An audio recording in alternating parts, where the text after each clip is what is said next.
آپ نے دیکھا کہ بہار میں مجلس کے 4 MLAs کو توڑ لیا گیا،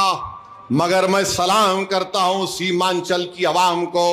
نلگنڈا کے اس جگہ پر کھڑے ہو کر میں سیمانچل کی عوام کو سلام کرتا ہوں کہ ظالموں نے سمجھا کہ 4 کو توڑ لیں گے تو مجلس ختم ہو جائے گی، 4 کو توڑا مگر اسد الدین اویسی کے ساتھ مجلس کے تمام ذمہ داران بہار کے ہم جدوجہد کرتے رہے، لڑتے رہے، وہ عوام کے درمیان میں رہے، اور جب اسمبلی کا الیکشن آیا تو ہم نے ہاتھ بڑھایا تھا دوستی کا، لالو سے کہا، راہل سے کہا، CPI-ML سے کہا، CPI سے کہا، CPM سے کہا کہ تم نے ہمارے 4 MLAs کو توڑا، ہم BJP کو روکنے کے لیے آج بھی تمہاری طرف دوستی کا ہاتھ بڑھاتے ہیں۔ تو لالو کا بیٹا سمجھا یہ ہاتھ جو بڑھا رہے ہیں یہ ان کی کمزوری کی نشانی ہے، تو مجلس اتحاد المسلمین نے لالو کے بیٹے سے کہا تھا کہ ہم تمہارے باپ سے مقابلہ کر چکے ہیں، ہم تم کو بتا رہے ہیں یہ ہاتھ اگر دوستی کی طرف بڑھا ہے، اگر تم اس کو کمزوری کی نشانی سمجھ رہے ہو تو یہ ہاتھ تمہارے گریبان سے بھی کھیلے گا۔ اور ہم نے بتا دیا، اللہ نے الحمدللہ وہاں کی عوام کے دلوں میں مجلس کی محبت اور زیادہ ڈال دی، اور آپ نے دیکھا کہ انہی مقامات سے جہاں سے ہمارے 4 MLAs کو کھینچ کر لے کر گئے تھے، اس سے پہلے سے زیادہ اکثریت سے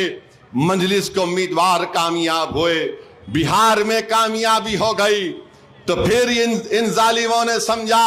ارے وہ بہار کی سیمانچل کی جنتا تھی، مہاراشٹرا کا بلدیہ کا الیکشن آیا تو سب نے کہا اب کچھ نہیں ہوگا، اورنگ آباد میں امتیاز جلیل جو ایک مسلم MP تھا، مہاراشٹرا کے 40 سے زیادہ لوک سبھا کی سیٹوں میں ایک امتیاز جلیل تھا، سب نے مل کر سیکولر پارٹی، کمیونل پارٹی، سب نے کھل کر ساتھ دیا کہ امتیاز نہیں جیتنا چاہیے، چاہے کوئی جیت جائے۔ امتیاز جلیل نہیں جیتا، اسمبلی کا الیکشن امتیاز جلیل لڑا، پھر سب ایک ہو گئے، پوری باطل طاقتیں، امتیاز جلیل کچھ 1100 ووٹ سے اسمبلی کا الیکشن نہیں جیتا۔ تو یہ تمام کے تمام ظالم لوگ، یہ باطل کی ترجمانی کرنے والے لوگ یہ سمجھ رہے تھے ارے اب کچھ نہیں ہوگا، مہاراشٹرا سے مجلس کا صفایا ہو جائے گا، مگر اللہ نے دکھا دیا کہ عزت دینے والا اللہ ہے۔ اللہ نے بتا دیا کہ طاقت اگر کسی کی ہے دنیا میں تو رب کائنات کی ہے۔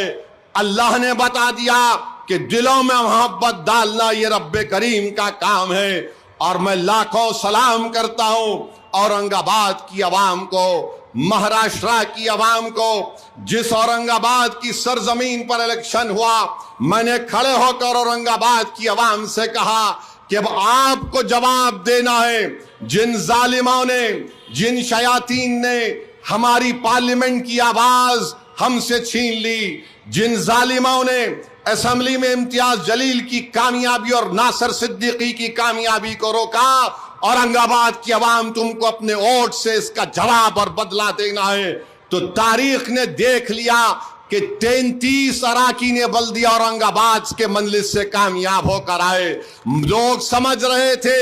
ٹکٹ ڈسٹریبیوشن کے وقت ٹکٹ جب دیا جاتا ہے تو بہت سے لوگ ناراض ہو جاتے ہیں، کسی نے کہا ارے دیکھو امتیاز جلیل کو گالی دی جا رہی ہے، امتیاز جلیل کی گاڑی پر غنڈے مکہ مار رہے، مگر میں نے جلسے میں کھڑے ہو کر کہا تھا کہ تم نے گاڑی پر مکہ مارا ہے اور اورنگ آباد کی عوام مشین پر دیکھ کر تمہارے مکے کا جواب پتنگ پر بٹن دبا کر دے گی۔ جن ظالموں نے